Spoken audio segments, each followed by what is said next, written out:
ধূমপান এবং মদ্যপান স্বাস্থ্যের পক্ষে ক্ষতিকারক। এতে ক্যান্সার হয়।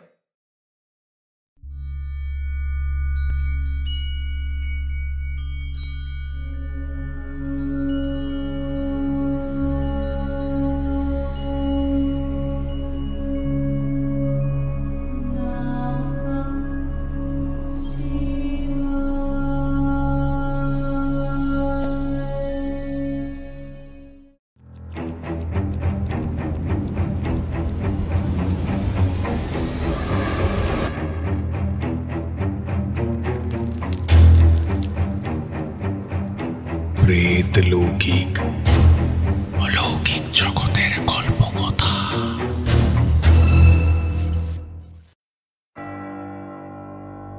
স্বপ্ন মানব জীবনের এক অবিচ্ছেদ্য অঙ্গ। আপনি কিংবা আমি যেই হন না কেন, ঘুমের মধ্যে স্বপ্ন দেখে না এরকম ব্যক্তি মনে হয় না এই ভূভারতে আছেন। কিন্তু যদি সেই একই স্বপ্ন আপনি বারবার দেখতে থাকেন, তাহলে বুঝতে হবে সেটা কিছু আপনাকে জানাতে চায়, অথবা সেই স্বপ্নের কোনো বিশেষ উদ্দেশ্য রয়েছে। প্রেতলৌকিক চ্যানেলের আজকের নিবেদন প্রখ্যাত ইংরেজি সাহিত্যিক E.F. বেনসনের কলমে এবং বিশ্বরূপ সেনগুপ্তের অনুবাদে the room in the tower. বিংশ শতাব্দীর 40-এর দশকে ব্রিটেনের জনপ্রিয়তম লেখকদের মধ্যে অন্যতম ছিলেন এডওয়ার্ড ফ্রেডরিক বেনসন বা E.F. বেনসন। সাহিত্যের প্রায় সব ধারাতেই তার সমান দক্ষতা থাকলেও তিনি বিখ্যাত হয়েছিলেন তার ভয়ানক সব জেমসিয়ান ঘরানার ভূতের গল্পের জন্য। আমাদের বর্তমান গল্পটি প্রথম প্রকাশিত হয় 1912 সালের জানুয়ারি মাসে পল মল ম্যাগাজিনে। পরবর্তীকালে অবশ্য a room in the tower and other stories নামে একটি ছোট গল্পের একক সংকলন হিসেবেও সুখ্যাতি অর্জন করে। The room in the tower and other stories, visible and invisible, স্পুক stories এবং মোর স্পুক স্টোরিজ, এইগুলি হল ওনার লেখা বইগুলির মধ্যে অন্যতম। শুনতে থাকুন E.F. বেনসনের কলমে the room in the tower.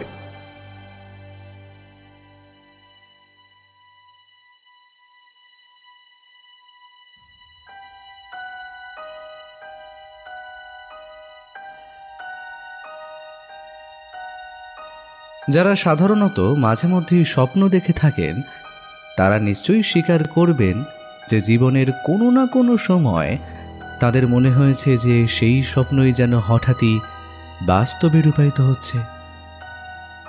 ব্যাপারটা অবশ্যই বেশ অদ্ভুত, কিন্তু আমার মনে হয় এমনটা মাঝে মাঝে না হওয়াই বরং অস্বাভাবিক। বিজ্ঞান বলে আমরা জাগরুক অবস্থায় ধরিত্রীর যে চেহারাটা দেখি, যে সমস্ত মানুষ কিংবা জায়গার সংস্পর্শে আসি, সেইগুলি থেকেই নাকি তৈরি হয় আমাদের স্বপ্নের জগৎ। তবে প্রায়শই সেই সব স্বপ্ন যখন ভেঙে যায়, অর্থাৎ আমরা যখন আবার স্বপ্নের দুনিয়া ছেড়ে বাস্তবে ফিরে আসি, তখন সেই অলীক বিষয়বস্তু বেশ হাস্যরসের উদ্রেক করে।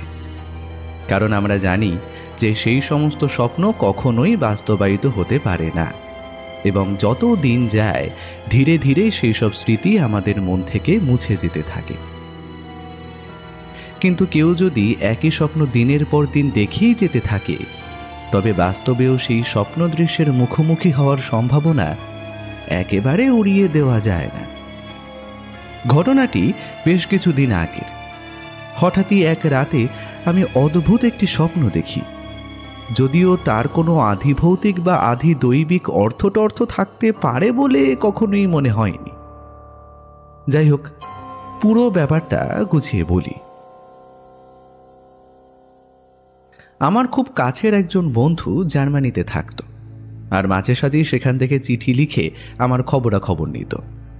ব্যাপারটা এমনি স্বাভাবিক হয়ে গেছিল যে হপ্তা দুয়েক পেরোলেই আমার মন আপনা থেকেই তার চিঠির জন্য উদ্গ্রীব হয়ে উঠত। তো হঠাৎ গত সপ্তাহে একদিন আমি স্বপ্নে দেখলাম যে ডিনার শেষ করে আমি যেমনি দোতলার বেডরুমে যাওয়ার উপক্রম করছি, ঠিক এমন সময় সদর দরজায় ঘণ্টা বেজে উঠল। দ্রুতপদে এসে দরজা খুলে দেখি পিয়নটা দাঁড়িয়ে রয়েছে একগুচ্ছ চিঠিপত্র নিয়ে। তাকে বিদায় জানিয়ে চিঠিগুলো ঘেঁটে দেখলাম সেই সব চিঠির মধ্যে আমার সেই জার্মানি বন্ধুর লেখা একটি চিঠিও রয়েছে। আরও হাস্যকর ব্যাপার এই যে খামটা খুলে দেখি কিনা তার মধ্যে রয়েছে একটা রুইতনের টেক্কা, যেটার ওপর আমার আবার অতি পরিচিত হস্তাক্ষরে লেখা, এটাকে তোমার কাছে সাবধানে রাখার জন্য পাঠিয়ে দিলাম। জানোই তো আজকাল জার্মানে নিজের কাছে রুইতনের টেক্কা রাখা কি ভীষণ রকম ঝুঁকির হয়ে পড়েছে। কিন্তু অদ্ভুত ব্যাপার কি জানেন, ঠিক পরদিনই সেই একইভাবে পিয়ন আমাকে একটা চিঠি দিয়ে গেল। তবে খামের মধ্যে শুধু একটা সাধারণ চিঠিই ছিল মাত্র, রুইতনের টেক্কা ফেক্কা কিছুই ছিল না। যদি থাকতো তবে ব্যাপারটা একটা আলাদা গুরুত্ব পেত বই কি, কিন্তু তা যখন ছিল না তখন আমার কাছে ব্যাপারটা নিতান্ত স্বাভাবিক আর সাধারণ। 2 সপ্তাহ হয়ে গেছিল বলে আমি স্বাভাবিকভাবেই বন্ধুটির চিঠির আশায় বসেছিলাম, আর আমার স্বপ্নেও সেই অপেক্ষাটাই ফুটে উঠেছিল কেবল। বরাবরই আমি ঘুমের মধ্যে স্বপ্ন দেখে থাকি, সে কথা আগেই আপনাদেরকে বলেছি। প্রায় প্রতি রাতেই ঘুমের মধ্যে আমার মনের ভেতর একের পর এক অদ্ভুত সব ঘটনাক্রম চলতে থাকে। মোটের ওপর সেসব ঘটনা তুচ্ছাতি তুচ্ছ, আদেও ফলাও করে বলার মতো কিছু নয়, কিন্তু সবকিছুর মধ্যেই একটা ব্যতিক্রম থাকে, আর এই গল্পটা সেই ব্যতিক্রমেরই। অন্ধকারের এক কৃষ্ণকায় গহ্বর থেকে এর উদ্ভব, এবং সেখানেই এর নিষ্পত্তি। তখন আমার বয়স হয়তো বছর 15 কিংবা 16। হঠাৎই এমন একটি স্বপ্ন আমি দেখতে শুরু করি যা আমার সমগ্র জীবনকে এক প্রকার অসহায় এবং দুর্বিষহ করে তোলে। দেখি আমি লাল ইটের তৈরি একটা বিরাট প্রাসাদ প্রমাণ বাড়ির সদর দরজার সামনে দাঁড়িয়ে আছি বেশ কিছু মালপত্র সমেত। বুঝতেই পারলাম এখানে আমি কিছুদিনের জন্য থাকতে এসেছি। সাময়িক অপেক্ষার পর একটি চাকর গোছের লোক এসে দরজা খুলে দিল। তারপর কালচে কাঠের দেওয়ালওয়ালা একটা হলঘর পেরিয়ে আমি প্রবেশ করি বাড়ির পেছনের বাগানে। ঝলমলে সবুজ বাগানের চারিদিকে নানা রঙের ফুল গাছ, তারই মাঝে চায়ের টেবিল ঘিরে বেশ কয়েকজন জটলা করে রয়েছেন। যদিও সকলেই আমার অপরিচিত, শুধুমাত্র একজন ছাড়া, আমার স্কুলের সহপাঠী জ্যাক স্টোন। বোঝাই যাচ্ছে সে এ বাড়িরই ছেলে। আমি সেখানে আসার সঙ্গে সঙ্গেই সে তার বাবা, মা আর 2 দিদির সঙ্গে আমার আলাপ করিয়ে দিল। আমি বেশ একটু অবাকই হচ্ছিলাম, কারণ ছেলেটির সঙ্গে আমার একেবারেই সেরকম সদ্ভাব ছিল না, বরং তার রকচটা স্বভাবের জন্য তাকে একটু অপছন্দই করতাম। তার উপর বছরখানেক আগে সে স্কুলও ছেড়ে দিয়েছিল। যাই হোক, ফিরে আসা যাক স্বপ্নে। তখন সূর্য প্রায় ডুবতে বসেছে। সকাল থেকেই আজ ভীষণ গুমোট গরম, মনে হয় রাতে বৃষ্টির সম্ভাবনা রয়েছে। বাগানটি লাল ইটের যে পাঁচিল দিয়ে ঘেরা, ঠিক তার মাঝখানে একটা ঢালাই লোহার গেট। সেটা পেরিয়ে বাগানের ওপারে চোখে পড়েছিল একটা আখরোট গাছ। কিরকম নিশ্চুপ আর একাকীভাবে যেন দাঁড়িয়ে রয়েছে সেটি। আমরা বসেছিলাম বাড়ির ছায়ায়, এক সারি উঁচু জানলার ধার ঘেঁষে।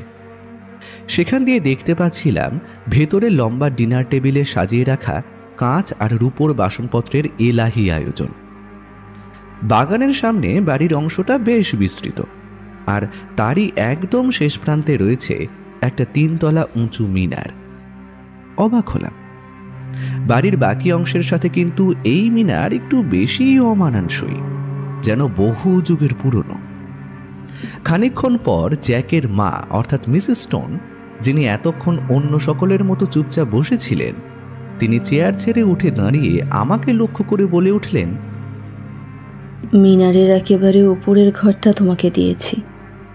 জ্যাক তোমাকে তোমার ঘরে পৌঁছে দেবে, কেমন? কেন জানি না, এই কথাটা শুনেই আমার মনটা প্রচণ্ড ভয়াকীর্ণ হয়ে উঠল। মনে হলো আমি যেন আগে থেকেই জানতাম যে মিনারের ওই বিশেষ ঘরটি আমার জন্যই রাখা হয়েছে, আর ওই ঘরে আমার জন্য অপেক্ষা করছে কোন এক ভয়াল বিভীষিকা। জ্যাক তৎক্ষণাৎ উঠে দাঁড়ালো। বুঝলাম ওকে অনুসরণ করা ছাড়া আমার আর কোনো উপায় নেই। হলঘর পেরিয়ে ওক কাঠের পেঁচালো একসার সিঁড়ি বেয়ে মিনারের 3 তলার যে ল্যান্ডিংটায় পৌঁছলাম তাতে 2টো দরজা। তার একটা ঠেলে খুলে দিয়ে নির্বাক জ্যাক আমার দিকে চেয়ে স্থানুর ন্যায় দাঁড়িয়ে রইল। বুঝলাম সে ঘরে ঢুকবে না। কিংকর্তব্য বিমূঢ় আমি একাই ঢুকলাম সেই অভিশপ্ত ঘরে, আর তৎক্ষণাৎ জ্যাক আমার পেছনে দরজাটা বন্ধ করে দিল।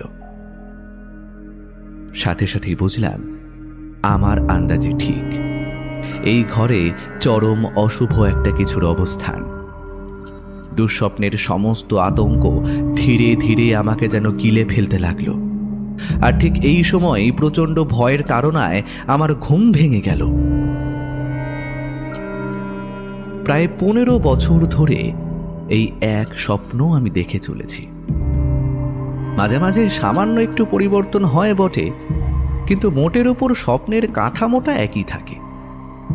সেই আমার লাল বাড়ির সদর দরজায় এসে পৌঁছনো, বাগানের চা সভা, চরম নীরবতার পর ওই 2টো মাত্র ভয়ঙ্কর বাক্য, দুজনের সিঁড়ি ভেঙে উপরে ওঠা, আর তারপর আমার মিনারের সেই ঘরে ঢোকা, যেখানে রয়েছে সেই অজানা বিভীষিকা। কিন্তু কোনো অজ্ঞাত কারণে প্রতিবারই ঠিক ওই সময়েই প্রবল আতঙ্কের মধ্যে আমার ঘুমটা ভেঙে যায়। কোনোবারই আর সেই ভয়াবহতা চাক্ষুষ করা হয় না। কখনো সখনো একটু আধটু বদলও হয়। মাঝে মাঝে যেমন দেখি সবাই বসে আছে ঘরের ভিতরে ডিনার টেবিলে, কিন্তু যেখানেই বসে থাকি না কেন সেই অপার নৈশব্দ আর প্রচণ্ড গুমোট থমথমে আবহাওয়াটা বিরাজ করেই। তারপর সেই নিস্তব্ধতা ভঙ্গ করে ভেসে আসে মিসেস স্টোনের আমার উদ্দেশ্যে বলা সেই বিশেষ শব্দগুলি।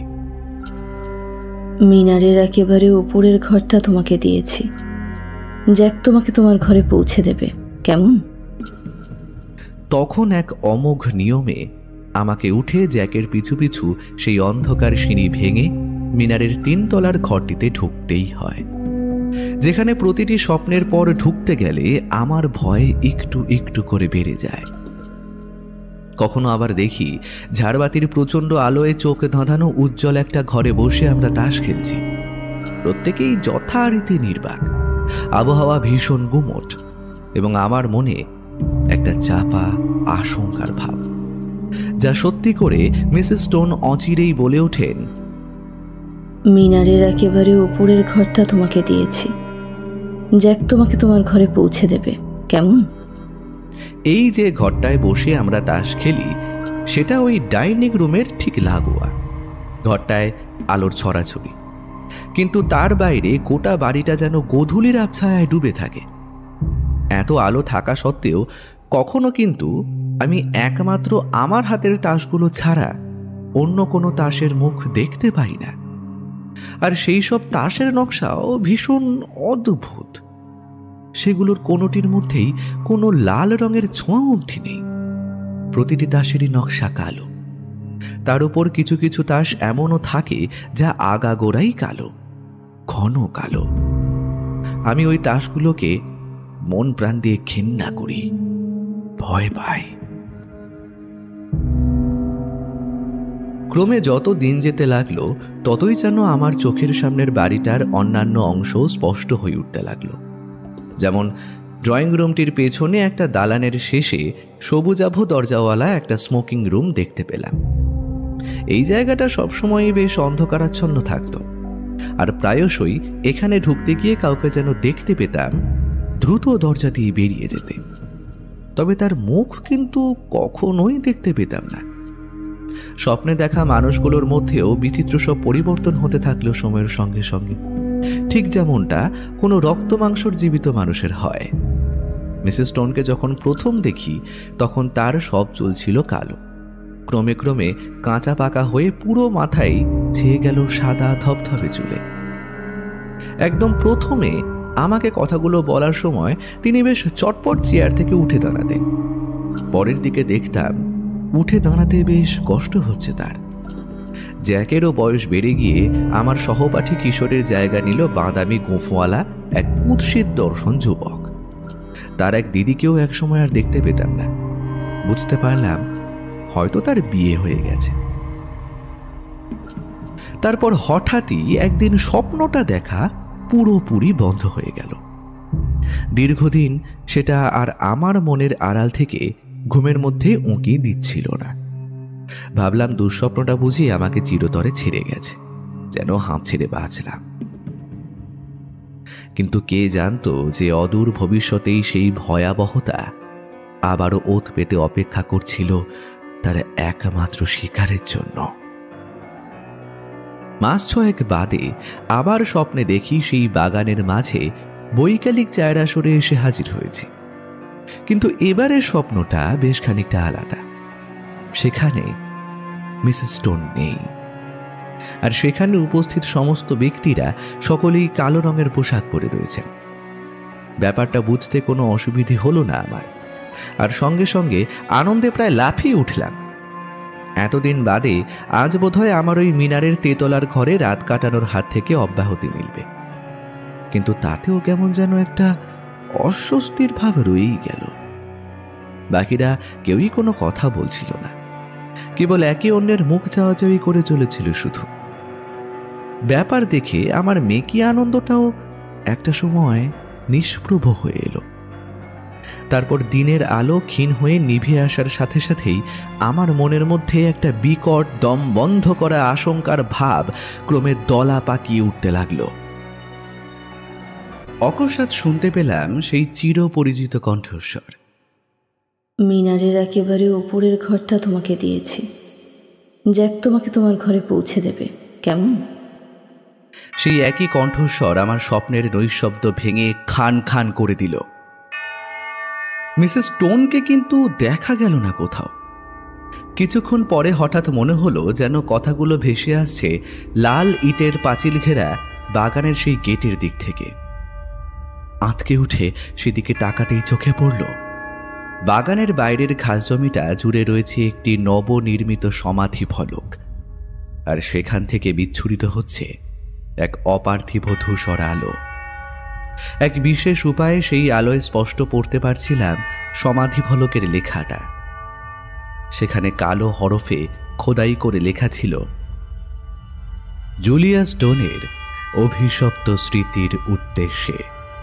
তৎক্ষণাৎ জ্যাক উঠে দাঁড়ালো এবং আমিও এক অদৃশ্য টানে তার পিছু পিছু হাঁটতে শুরু করলাম।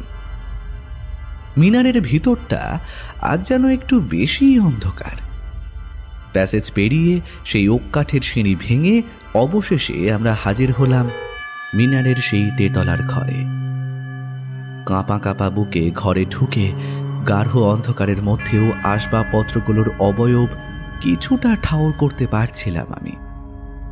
যদিও একদিনে জেনেই গেছিলাম ঘরে কোনটা কোথায় আছে, আরও বুঝতে পারলাম যে বদ্ধ ঘরের মধ্যে ভেসে বেড়াচ্ছে একটা সূচিভেদ্য পচা দুর্গন্ধ।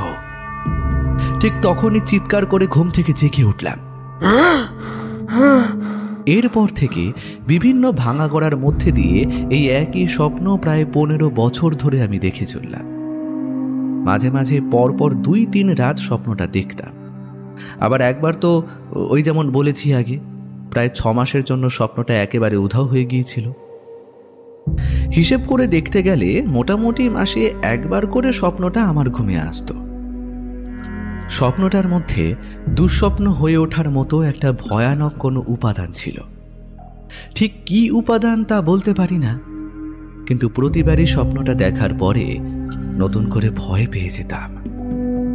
আর তার মধ্যে ছিল একটা প্রায় ভয় ধরিয়ে দেওয়ার মতো অলৌকিক ধারাবাহিকতা।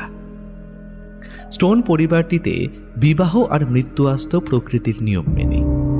যেমন মিসেস স্টোনের মৃত্যুর পর থেকে আর কখনো তাকে ফিরে আসতে দেখিনি, যদিও অদ্ভুতভাবে তারই গলায় প্রতিবার আমি শুনতে পেতাম ওই মিনারের ঘরে থাকবার ব্যবস্থা হওয়ার খবরটা। আর একটা ব্যাপার হলো, বাগানে হোক বা বাগান লাগোয়া কোনো ঘর যেখানেই আমরা সবাই বসি না কেন, লাল পাঁচিলের গেটের বাইরে চোখে পড়ত মিসেস স্টোনের সেই সমাধি ফলক। জ্যাকের যে দিদির বিয়ে হয়ে গিয়েছিল, একদিন তাকেও দেখলাম। তারপর থেকে তাকে মাঝে মধ্যেই দেখতাম এক ভদ্রলোকের সঙ্গে। বুঝতেই পারতাম তিনি তার স্বামী। তবে এই লোকটিও পরিবারের আর 5 জনের মতোই নির্বাক। এই পুরো ঘটনাটার মাঝে কিন্তু জ্যাকস্টোনের সঙ্গে আমার কখনোই দেখা হয়নি। আর বলা বাহুল্য, স্বপ্নে দেখা ওই অন্ধকার ভয়ঙ্কর বাড়িও বাস্তব জীবনে আমার কোনোদিনও চোখে পড়েনি। স্বপ্নটার সঙ্গে এক প্রকার মানিয়েই নিয়েছিলাম। তারপর একদিন একটা ঘটনা ঘটল। সে বছর আমি জুলাইয়ের শেষ অবধি লন্ডনেই ছিলাম। দিনগুলি এমনিতে বেশ সুখেই কাটছিল। একদিন আমার এক বন্ধু জন ক্লিন্টন ফোন করে আমায় জানালো, ভাই, গ্রীষ্মকালীন ছুটি কাটানোর জন্য সাসেক্সের আর্চডাউন ফরেস্ট অঞ্চলে একটা দারুণ বাড়ি ভাড়া নিয়েছি। জায়গাটা খাসা, তুই পারলে অবশ্যই এখানে একবার ঘুরে যাস। তাছাড়া পরিবারের বাকিরাও এখন এখানেই আছেন, এলে ভালোই লাগবে। দুই ভাই মিলে জমিয়ে কটা দিন কাটানো যাবে না হয়। আমি যেন হাতে চাঁদ পেলাম। ঠিক করলাম অগস্টের প্রথম সপ্তাহটা তার সাথে দেখা করে কয়েকটা দিন সেই বাড়িতেই নয় কাটিয়ে আসব। তাতে বন্ধুর সাথে দেখাও হবে, আর তার সাথে সাথে হাওয়া বদলটাও। কথা মতো 1 অগস্ট লন্ডন থেকে ভোর থাকতেই বেরিয়ে পড়লাম। জন বলেছিল ফরেস্ট রোড নামক রেল স্টেশনে সে আমার সঙ্গে দেখা করবে। তারপর দুজনে দিনভর চুটিয়ে গল্ফ খেলে সন্ধ্যাবেলা নাগাদ ওর বাড়িতে যাব। আমাদের সঙ্গে মোটর গাড়ি ছিল, অতএব ফের আর কোনো তাড়া ছিল না। সারাদিন আনন্দ ফুর্তি করে বিকেল 5টা নাগাদ আমরা গাড়ি নিয়ে বেরিয়ে পড়লাম জনের বাড়ির উদ্দেশ্যে। মাত্র 10 মাইল পথ তখন ভেবেছিলাম চায়ের পাটটা একেবারে বাড়ি ফিরেই চুকাবো না হয়। আজ সকাল থেকেই আবহাওয়া ছিল চমৎকার, মৃদুমন্দ শীতল একটা বাতাসও বইছিল বেশ। কিন্তু গাড়িতে যেতে যেতেই বুঝলাম যে ধীরে ধীরে হাওয়া বদলাচ্ছে। ফুরফুরে সেই বাতাস হঠাৎই থেমে গিয়ে একটা গুমোট গরম আর দম বন্ধ করা বিশ্রী আর্দ্রতা জানান দিচ্ছিল যে হয়তো আজ রাতে ঝড় আসতে পারে। পাল্লা দিয়ে আমার মনের ভিতরটাও যেন কেমন একটা অজানা বিষাদে ভরে উঠছিল। জন যদিও আমার সঙ্গে সহমত হলো না, বরং ঠাট্টার ছলে বলল, ও সব তোর মনের ভুল ভাইটি। আসলে পরপর দুটো ম্যাচ হেরে যাওয়ার ফলে তোর মনের অবস্থা একটু ভালো নেই, কি বুঝলি? হ্যাঁ, সারাদিনের ক্লান্তির পর এত সুন্দর একটা জার্নি আর ভ্যাবসা গরমের দরুন একটু তন্দ্রাচ্ছন্ন হয়ে পড়েছিলাম। কতক্ষণ ঘুমিয়েছি জানি না, সহসা জনের ডাকে ঘুমটা ভেঙে গেল। চলে এসেছি ভাই, অনেক ঘুমিয়েছিস, এবার নামা যাক নাকি? ঘুম চোখে সামনের দিকে চাইতেই আমার বুকের ভেতর একটা শিহরণ খেলে গেল। চমকে উঠলাম কিছুটা আতঙ্কে আর কিছুটা অবিশ্বাস মাখা কৌতূহলে।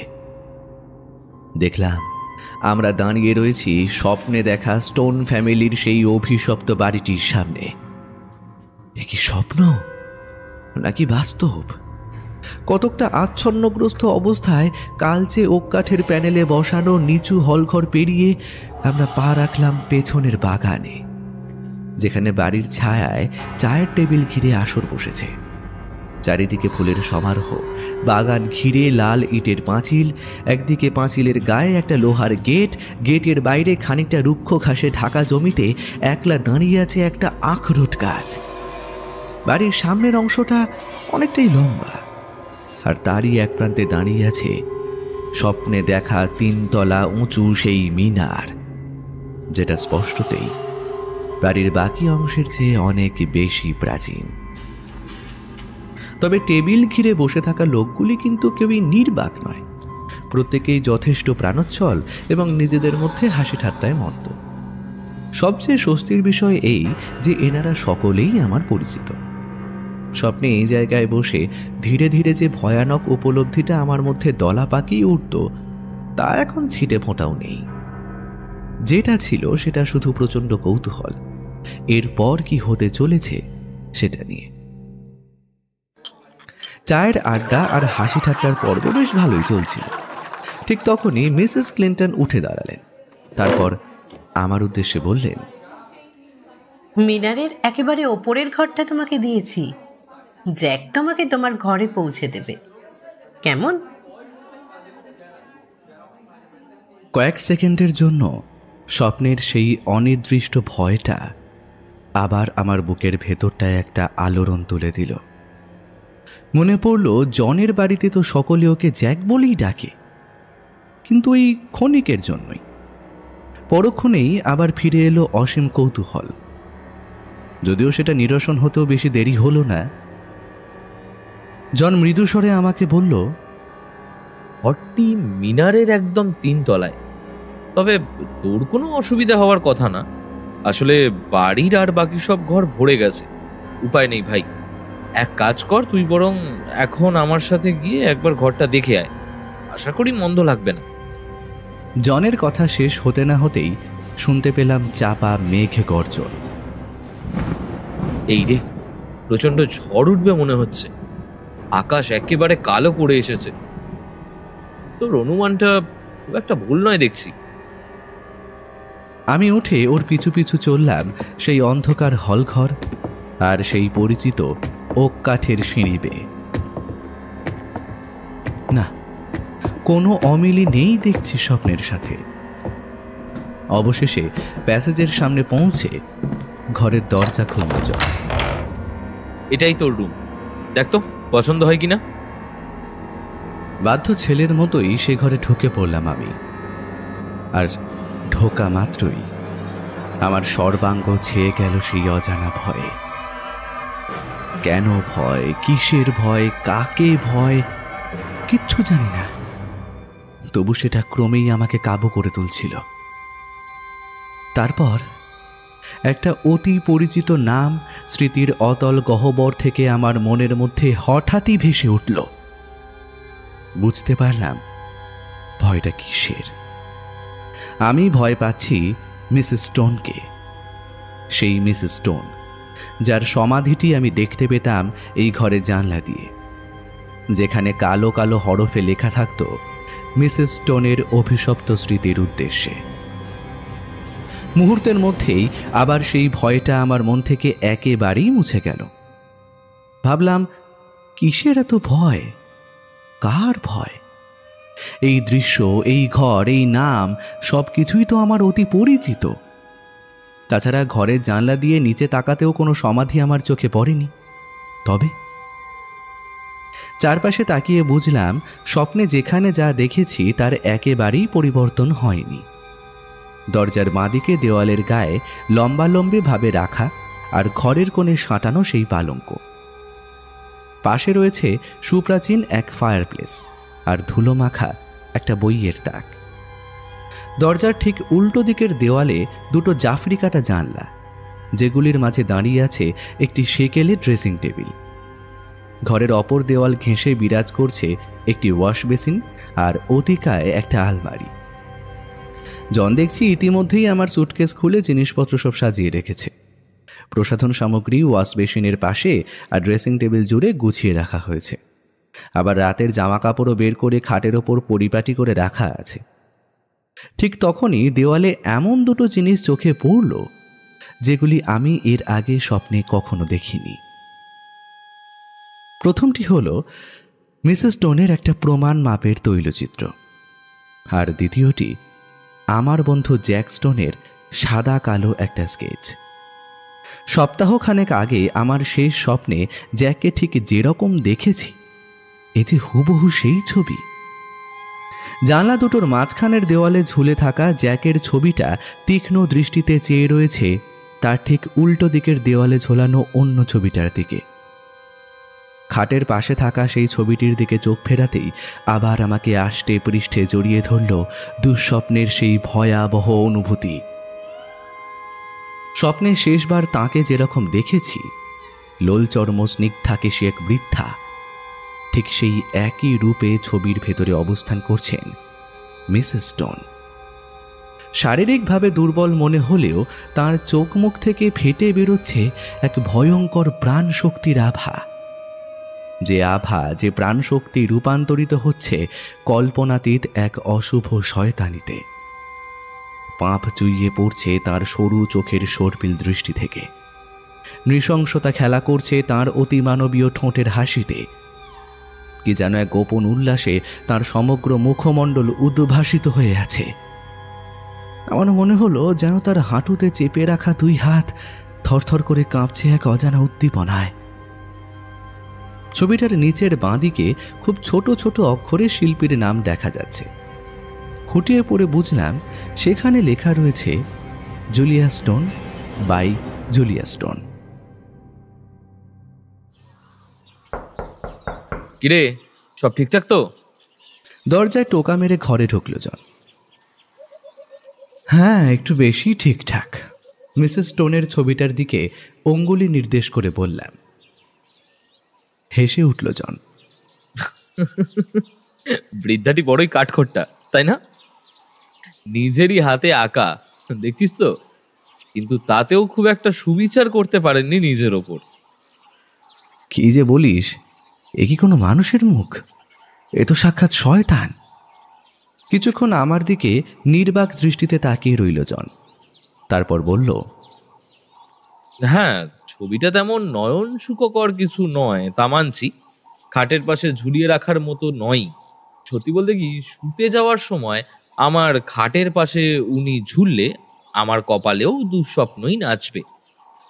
তা তুই যদি চাস তো আমি ছবিটা সরিয়ে নেওয়ার ব্যবস্থা করতে পারি। সেটা করলে তো খুব ভালোই হয়, আমি বললাম। জন বেল বাজিয়ে ভৃত্যটিকে ডাকল। তারপর আমরা সকলে মিলে ধরাধরি করে ছবিটা সিঁড়ির মাথায় নিয়ে গিয়ে দেওয়ালের দিকে মুখ ফিরিয়ে রেখে দিলাম। ওরে বাস, কি ওজন রে বাবা! বৃদ্ধার মনে যথেষ্ট ঘৃণা মনে হচ্ছে। কথাটা সত্যি বই কি। ছবিটা তোলবার সময় আমারও এই কথাটাই বারবার মনে হচ্ছিল। উত্তর দেওয়ার জন্য মুখ খুলতে যাব, এমন সময় নিজের হাতের দিকে নজর পড়তেই থমকে গেলাম। হাতময় রক্ত লেগে আছে। এ বাবা, হাতটা কেটে গেছে। বাড়িতে ফার্স্ট এড কিছু থাকলে একটু নিয়ে আসিস তো ভাই। জন খানিকটা চমকে উঠেই বলল, আরে আমারও কেটেছে মনে হচ্ছে, দাঁড়া কিছু একটা ব্যবস্থা করি। ভৃত্যটিও রুমাল বের করে নিজের হাত মুছছিল। দেখলাম তারও হাত ভর্তি রক্ত। জন আর আমি ওয়াশরুমে গেলাম হাত ধুতে। কিন্তু আশ্চর্যের ব্যাপার, আমাদের কারোর হাতেই একটা সামান্য আঁচড়ের চিহ্ন অবধি ছিল না। বেশ বুঝতে পারলাম যে কিছু একটা গোলমেলে ব্যাপার ঘটছে, কিন্তু সেটা নিয়ে একে অপরের কাছে মুখ খুলতে চাইছিলাম না। ডিনারের পরও ঝড়টা এলো না। ফলস্বরূপ বিকেল থেকে পাকিয়ে ওঠা সেই অসহ্য গুমোট গরম যেন বাড়তেই থাকলো। খাওয়া দাওয়া শেষ করে আমরা সকলে বাগানে বসে গল্পগুজব করছিলাম। আজকের রাতটা যেন ভীষণই অন্ধকার। আকাশে ঘন মেঘের চাদরের ফাঁক দিয়ে কোনো তারা কিংবা এক টুকরো চাঁদ কিছুই দেখা যাচ্ছিল না। ধীরে ধীরে সকলে যে যার রুমে চলে যেতে শুরু করলেন। মেয়েরা অনেকেই শুতে চলে গেলেন, আর ছেলেরা কেউ স্মোকিং রুমে, কেউ বা বিলিয়ার্ড রুমে ভিড় জমালেন। রাত 11টা নাগাদ দেখলাম আমি আর জন বাদে বাগানে আর কেউ নেই। সন্ধ্যা থেকেই মনে হচ্ছিল জন যেন আমাকে কিছু একটা বলতে চায়, কিন্তু সেরকম সুযোগ না পাওয়ায় সে বলতে পারছিল না। এখন আশেপাশে কাউকে না দেখতে পেয়ে সে মুখ খুলল। আমাদের সঙ্গে যে চাকরটি ছবি সরাতে হাত লাগিয়েছিল তার হাতেও রক্ত লেগেছিল, খেয়াল করেছিলি? হ্যাঁ, সেটা আমিও দেখেছি। আমি পরে ওকে জিজ্ঞেস করেছিলাম যে কোথাও কেটে টেটে গেছে কিনা। ও বলল কোথাও কাটেনি, তবে অত রক্ত এলো কোত্থেকে? অনেক কষ্টে আমি নিজের মনকে বুঝিয়ে সকালের অলৌকিক ব্যাপারটার কথা না ভাবতে রাজি করিয়েছিলাম। বিশেষ করে রাতে ঘুমতে যাওয়ার সময় তো নয়।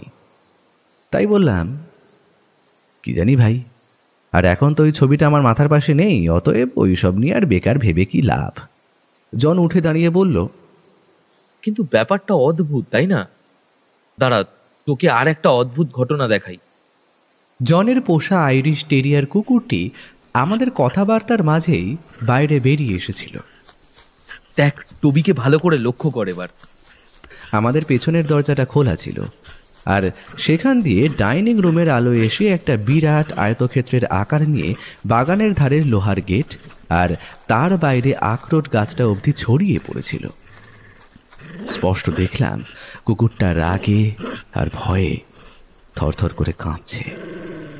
ঘাড়ের লোমগুলো খাড়া করে দাঁতগুলো খিঁচিয়ে অসীম শূন্যতার দিকে তাকিয়ে গজরাচ্ছে সে, যেন এক্ষুনি কারোর ওপর হিংস্রভাবে লাফিয়ে পড়বে। আমার বা জনের দিকে না তাকিয়ে টবি আড়ষ্ট পায়ে সোজা হেঁটে চলে গেল বাগানের গেটের কাছে। তারপর সেখানে দাঁড়িয়ে গেটের লোহার গরাদের ভেতর থেকে বাইরের দিকে তাকিয়ে গজরাতেই থাকলো বেশ খানিকক্ষণ। তারপর হঠাৎই একটা দীর্ঘ আর্তনাদ ছেড়ে প্রায় হামাগুড়ি দিতে দিতে ভয়ে সুরসুর করে বাড়ির মধ্যে ফিরে এলো। দেখলি ব্যাপারটা? এখানে আসার পর থেকে দিনের মধ্যে 12-6 এই জিনিসটা হচ্ছে। ও কিছু একটা দেখতে পাচ্ছে যেটাকে যেমন সহ্য করতে পারছে না, আবার আবার ভয়ও পাচ্ছে খুব। ব্যাপারটা আমারও বেশ আশ্চর্য লাগছিল। কাউকেই তো দেখছি না ওখানে, তবে কাকে দেখে কুকুরটা অমন করছে? আমি চেয়ার ছেড়ে উঠে গেটের কাছে এগিয়ে গিয়ে ভালো করে চারিদিকটা একবার খুঁটিয়ে দেখলাম। সহসা চোখে পড়ল গেটের বাইরে ঘাস জমিটার উপর কিছু যেন একটা নড়ছে। একটা অদ্ভুত শব্দও কানে এলো। সেটা যে ঠিক কি, আলো আধারির খেলায় সেটা এক মুহূর্তের জন্য ঠাউর করতে না পারলেও আওয়াজটিকে বড়ই পরিচিত বলে মনে হচ্ছিল। আরে, এ তো বিড়ালের কণ্ঠস্বর। ঠিক তাই, দেশলাই জ্বালিয়ে দেখি বেশ বড় একটা নীলচে কালো পার্সিয়ান বিড়াল লাফিয়ে লাফিয়ে গোল হয়ে গেটের ঠিক বাইরেটায় ঘুরছে। সেটার চোখগুলো যেন ভীষণভাবে জ্বলছে, আর বারবার সেটা মাটিতে কি যেন শুঁকে চলেছে। হেসে ফেললাম। জনকে হেঁকে বললাম, এই দেখ, তোর কুকুর রহস্য ভেদ করেছি। আরে এটা তো একটা কালো হুলো বেড়াল, এখানে একা একা ভালপুরগিস নাইট পালন করছে। আরে একে দেখেই তোর বাহাদুর টবি ওরকম লাফালাফি করছিল। জন বেচার মুখে বলল, আরে ধুস, ওটা দাড়িউস, ওটা আমাদের পোষা বেড়াল। দিনের অর্ধেকটা আর রাতের পুরোটাই বেটা এইখানেই কাটায়। দাড়িউস আর টবি এমনিতে হরিহর আত্মা, কাজেই কুকুর রহস্যের মোটেই কোনো সমাধান হলো না, বরং এইখান থেকেই শুরু বিড়াল রহস্যের। দাড়িউস ওইখানে সারাদিন করেটা কি, আর আর কেনই বা টবিও অমন বিকট ভয় পায়? ঠিক তখনই আমার স্বপ্নর একটা ছোট্ট টুকরো যেন চলচ্চিত্রের মতো চোখের সামনে ভেসে উঠল। আমি যেন স্পষ্ট দেখলাম গেটের বাইরে ঠিক যেখানটায় বেড়ালটা গোল হয়ে ঘুরপাক খাচ্ছে, সেখানকার মাটি ভেদ করে দাঁড়িয়ে আছে সে ভয়ঙ্কর সমাধি ফলকটা, যেটার গায়ে খোদাই করে লেখা জুলিয়াস ডনের অভিশপ্ত স্মৃতির উদ্দেশ্যে। কিন্তু জনকে কথাটা বলার আগেই কাছাকাছি কোথাও একটা বজ্রপাত হলো, আর এক লহমায় আকাশ ভেঙে মুষলধারে বৃষ্টি শুরু হয়ে গেল। দেখলাম বেড়ালটাও সঙ্গে সঙ্গে গেটের ফাঁক করলে লাফিয়ে বাড়ির লনের দিকে ছুট লাগালো। তারপর ঠিক দরজার সামনে আরাম করে বসে উৎসুক দৃষ্টিতে বাইরের নিকষ অন্ধকারের দিকে চেয়ে রইল। দরজা বন্ধ করবে বলে জন তাকে ঠেলে বাড়ির ভেতর ঢোকানোর শত চেষ্টা করাতেও সে আর ঘরে ঢুকতে চাইল না। রেগে মেগে বিড়ালটাকে বাইরে রেখেই জন দরজা বন্ধ করে দিল। জুলিয়াস টোনের ওই বিভৎস ছবিটা বাইরে বের করে দেওয়ার পর থেকে মিনারের ওই ঘরে রাত কাটানো নিয়ে আমার আর কোনো ভয় লাগছিল না। সারাদিন প্রচণ্ড ধকল গিয়েছিল, তাই চোখে ঘুম আসতেও দেরি হলো না। তাছাড়া শুতে যাওয়ার সময় বিকেলের ওই রক্তাক্ত হাত আর কুকুর বেড়ালের অদ্ভুত আচরণ নিয়ে মাথা ঘামানোরও কোনো ইচ্ছে আমার হচ্ছিল না। ঘরের বাতি নেভানোর আগে শেষ যেটা নজরে পড়েছিল সেটা হলো খাটের পাশের দেওয়ালে একটা ফাঁকা আয়তক্ষেত্রকার শূন্যস্থান। এখানেই ছবিটা ঝুলছিল সকালে, এখন সেটা নেই। সেখানে দেওয়ালের আসল গাঢ় লাল রংটা রয়ে গিয়েছে, কিন্তু বাকি আর সব জায়গার রংটা ফ্যাকাশে। ফোঁ দিয়ে বাতিটা নিভিয়ে শুয়ে পড়লাম আমি। রাত তখন কটা জানি না, হঠাৎই ঘুমটা ভেঙে গেল। ধরফর করে উঠে বসলাম খাটের ওপর। যদিও আমার চারিদিকে সূচিভেদ্য অন্ধকার, কিন্তু এটা বুঝতে পারছি ঘুমটা ভেঙেছে মুখের ওপর আচমকা একটা প্রচণ্ড আলোর ঝলকানি এসে পড়ায়। খেয়াল হলো আমি এখন রয়েছি স্বপ্নে দেখা মিনারের সেই অভিশপ্ত তেতলার ঘরটিতে। কিন্তু এই মুহূর্তে যে ভীষণ ভয়টা আমার সমগ্র মন আর শরীরকে জমিয়ে বরফ করে দিচ্ছিল, তার মতো অবর্ণনীয় ভয় কোনোদিন ঘুমের মধ্যেও পাইনি। ঠিক তখনই বাড়ির ওপর কড়কড় শব্দে বাজ পড়ল। বিদ্যুতের আলোতেও ঘুম ভেঙে থাকতে পারে এটা ভেবে মনকে শান্তি দেওয়ার চেষ্টা করলেও আমার বাড়তে থাকা হৃদগতি কিছুতেই সেটা মানতে চাইল না। স্পষ্ট অনুভব করলাম যে অন্ধকার ঘরের মধ্যে আমি ছাড়াও আরও কেউ আছে। সেই অদৃশ্য বিভীষিকাকে আটকাবার জন্য ডান হাতটা খানিকটা উপরে তুলতেই সেটা ঠেকল দেওয়ালে ঝোলানো একটা ছবির ফ্রেমের ধারে। ছবি? কিসের ছবি? কোন ছবি? সেটা তো আমি আর জন বিকেলেই সিঁড়িতে রেখে এসেছি। লাফ মেরে বিছানা থেকে উঠে দাঁড়াতে গেলাম, আর সাথে সাথেই আমার ধাক্কা লেগে খাটের পাশে দাঁড় করানো ছোট টেবিলটা হুড়মুড়িয়ে উল্টে পড়ল। ঝনঝন শব্দ করে মেঝেময় ছত্রখান হয়ে ছড়িয়ে পড়ল আমার ঘড়ি, দেশলাই আর মোমবাতি। ঠিক সেই সময় আরও একবার ঝলসে উঠল বিদ্যুৎ, আর সেই আলোতে স্পষ্ট দেখলাম দেওয়ালের ওপর যথাস্থানে ফিরে এসেছে মিসেস স্টোনের সেই অভিশপ্ত তৈলচিত্র। কিন্তু এ কি? আমি কি দেখলাম? ফ্রেমটা যথাস্থানে আছে বটে, কিন্তু সেখানে দাঁড়িয়ে থাকা মিসেস স্টোন এখন আর নেই। ফ্রেমটা ফাঁকা। আবার চারপাশ ডুবে গেল নিশ্ছিদ্র অন্ধকারে। প্রচণ্ড আতঙ্কে জনকে ডাকতে গেলাম। তৎক্ষণাৎ বিদ্যুৎ চমকালো, আর সেই ক্ষণিকের আলোতে আমি দেখলাম খাটের বাজুর ওপর ঝুঁকে দাঁড়িয়ে আমার দিকে এক দৃষ্টে চেয়ে রয়েছে একটি বীভৎস নারী মূর্তি। তার গায়ে আঁটোসাঁটো হয়ে বসেছে পাতলা একটা সাদা কাপড়, যেটা গুঁড়ো গুঁড়ো মাটি আর কাদার ছোপে ভরা। বজ্রপাতের কড়কড়ানিটা মিলিয়ে যেতেই আবার ফিরে এলো সেই অশুভ নিস্তব্ধতা। কিন্তু সেই চরম নৈশব্দর মধ্যেও আমার কানে ভেসে এলো একটা খসখস শব্দ। মনে হলো কেউ যেন আমার দিকে ধীরে ধীরে এগিয়ে আসছে, আর সাথে সাথেই একটা ভয়ানক বিশ্রী দুর্গন্ধে চারপাশ ভরে উঠেছে। স্পষ্ট বুঝতে পারছিলাম সেই মূর্তি এখন আমার অতি নিকটে চলে এসেছে। কানের ঠিক পাশেই শুনতে পাচ্ছিলাম কারোর চঞ্চল নিঃশ্বাস প্রশ্বাসের শব্দ। যতই তার উপস্থিতি অনুভব করতে পারি না কেন, আমার ষষ্ঠেন্দ্রিয় আমাকে জানান দিল সে কোনো মতেই এই ইহজগতের বাসিন্দা হতে পারে না। সে বিদেহী, কিন্তু কোনো অলৌকিক উপায়ে শরীর ধারণ করার ক্ষমতার অধিকারী। তারপর আমার খুব পরিচিত একটা কণ্ঠস্বর শুনতে পেলাম। আমি জানতাম মিনারের এই ঘরে তুমি একদিন আসবে। দীর্ঘদিনের অপেক্ষার পর অবশেষে আজ রাতে আমার তৃষ্ণা মিটবে। শ্বাস প্রশ্বাসের সেই চঞ্চল শব্দ আমার ঘাড়ের কাছে দ্রুত সরে এলো, এবং তারপরেই আমার কাঁধে বরফ শীতল কোনো এক অদৃশ্য বাহুর স্পর্শ পেলাম। সেই মুহূর্তে আমার ভয়ের সমস্ত বাঁধ গেল ভেঙে। নিজেকে বাঁচানোর চরম তাগিদের কাছে হার মানল ভয়। পাগলের মতো হাত পা ছুঁড়ে হাওয়ায় লাথি ঘুষি মারতে মারতে লাফিয়ে উঠলাম আমি। সাথে সাথেই একটা জান্তব শব্দ করে কিছু একটা জিনিস ধপ করে পড়ল মেঝেতে। সেদিকে কোনো ভ্রুক্ষেপ না করেই অন্ধের মতো দিশাহীন পা ফেলে মেঝেতে ছড়িয়ে ছিটিয়ে থাকা জিনিসগুলো মারাতে মারাতে হুমড়ি খেয়ে পড়লাম দরজার উপর।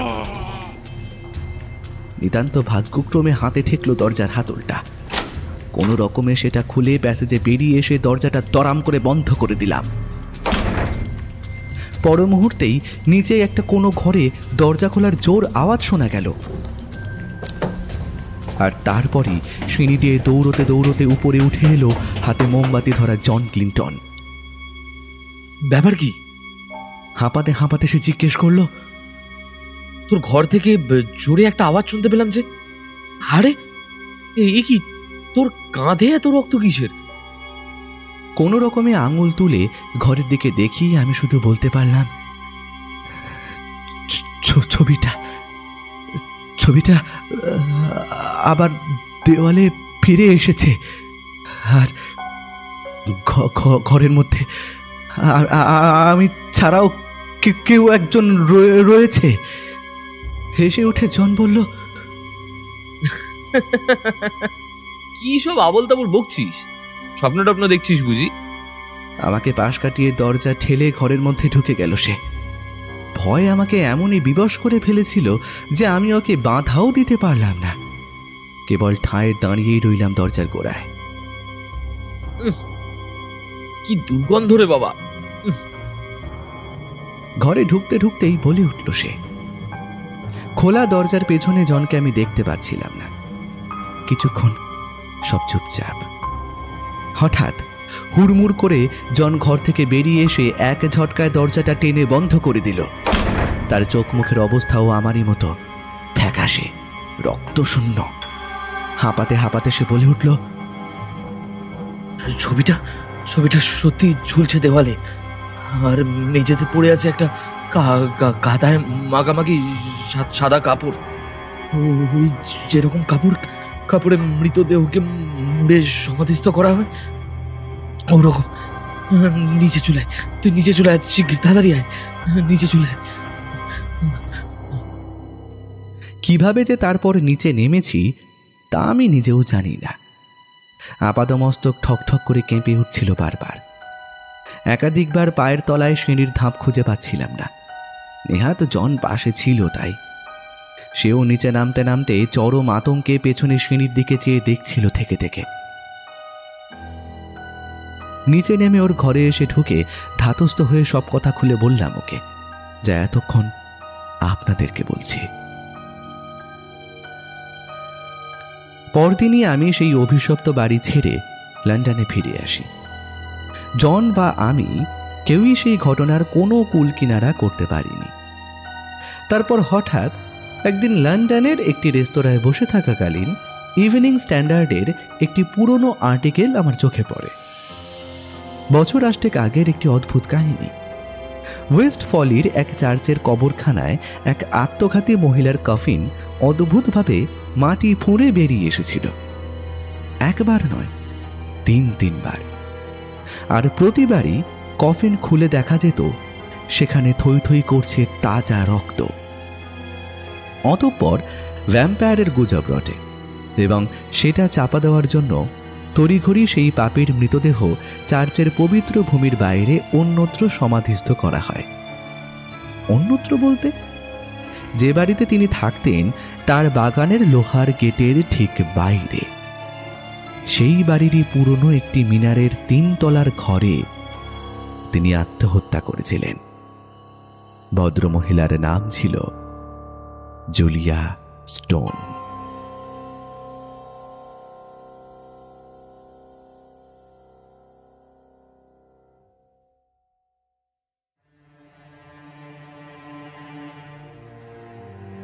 বেশিরভাগ ধর্মগুলির ন্যায় খ্রিস্টান ধর্ম আত্মহত্যাকে চরম পাপ এবং ঈশ্বরের বিরোধিতা বলে মনে করে।